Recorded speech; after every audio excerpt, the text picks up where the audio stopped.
What's the one big difference between your children remembering what they learn and forgetting everything? You see, there's only one way to truly learn anything, and if you don't do it this way, you'll only ever have a superficial understanding of things or will quickly end up forgetting what you've learned. And even though I've been a home educator for over 30 years, when I recognized this essential element of learning, it gave me a ton of extra confidence to trust the process of unschooling, which is exactly what I help other parents do in my work. So in this video, I'll tell you what this powerful way of learning is, why it's so important, and how to use it so that you can confidently unschool your own kids. But before we get into what it is, you need to understand that I'm talking about true, deep learning. Not just merely knowing or understanding something, but actually getting it so deeply that it becomes ingrained in you. It becomes a part of who you are. And it applies to learning anything, including both knowledge and information and physical skills and abilities. So whether you're learning maths or how to do a cartwheel, it's the exact same thing. So what does this kind of learning that sticks with you for life look like? Well, let me tell you what happened when I learned how to ride a bike. When I was about 4 or 5 years old, my dad took me down to the local park. He took the stabilizers off my bike and said, "You pedal, I'll run behind you holding the bike." So I get on the bike and I pedal and he runs behind me and I wobble and I fall off. And I get back on and I wobble and I fall off and I get back on and I wobble, and then at some point I wobble and then I balance. And in that moment, I learned how to ride a bike. I didn't have to think about it. I didn't have to understand it conceptually. I learned it so deeply and so fully in that moment that it became a part of me and it will never be forgotten. I actually discovered how to ride a bike. And that's the key to real learning. You have to discover things for yourself. Until you discover something for yourself, you haven't actually learned anything at all, even if it seems like you've learned it. Let me explain. My daughter is 3 years old, and like most 3-year-olds, she's bright and she's curious. Now, I could tell her 2 + 2 = 4, but it doesn't mean anything to her or make any sense. Now, if I repeat it over and over, she'll be able to give me the right answer. If I say 2 + 2 = 4, 2 + 2 = 4, 2 + 2 = 4, at some point I'll say 2 + 2 is, and she'll say 4. And it might look like she's learned it, but has she? For now, she's just repeating something that I've told her. But at some point, she'll discover for herself that 2 and 2 really does make 4. And that will be the moment she actually learns it. Not because I taught her, not because I repeated it over and over, not because she memorized it, but because she discovered for herself that 2 and 2 really does make 4. And this is the problem with school. Students are taught in exactly this way, through repetition and drills and memorization. They're trained to regurgitate answers for a test, and it looks like they've learned something.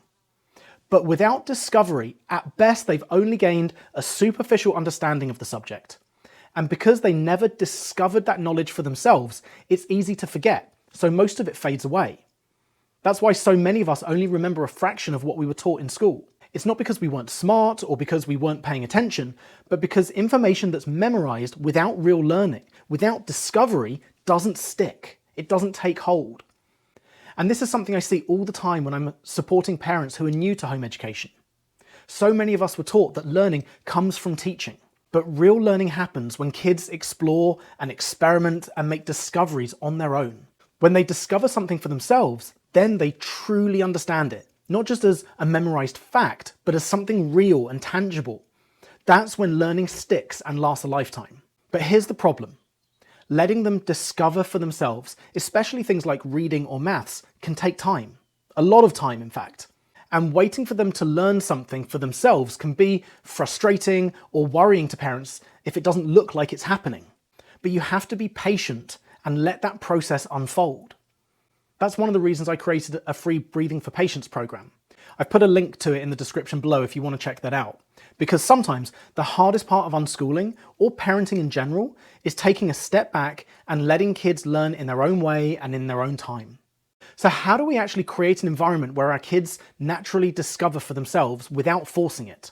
Well, the answer lies in a little bit of your brain called your cerebellum, that's right at the back here. Your cerebellum, which literally means little brain, is only about 10 or 20% of your total brain. It's about the size of a lemon, but it has about 80% of your brain's neurons. It's incredibly dense and incredibly important for many, many things, including movement and emotional regulation and the process of learning itself. And it does all of that through constantly monitoring what you're doing compared to what you're supposed to be doing.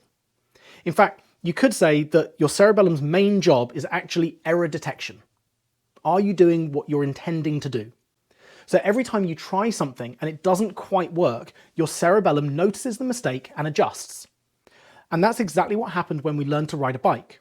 The first time you tried and wobbled and fell, your cerebellum registered the mistake, and the next time it adjusted your balance just slightly.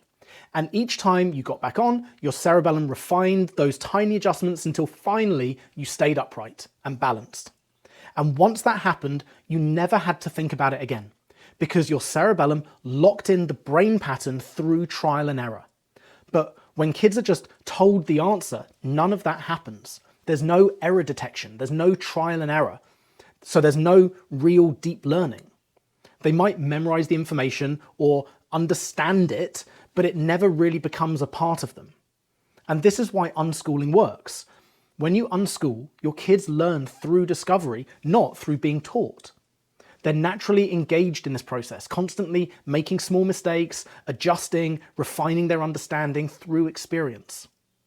And this is exactly how we create that kind of environment, by stepping back just enough to let their brains do what they were built to do, to learn through trial and error.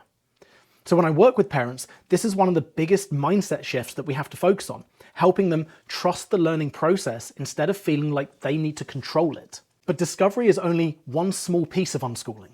If you want to discover how to let your kids learn naturally without the fear that you're not teaching them enough, watch this video here where I dive deep into unschooling. And remember, if you want to grab my Breathing for Patience program, the link's down below for you.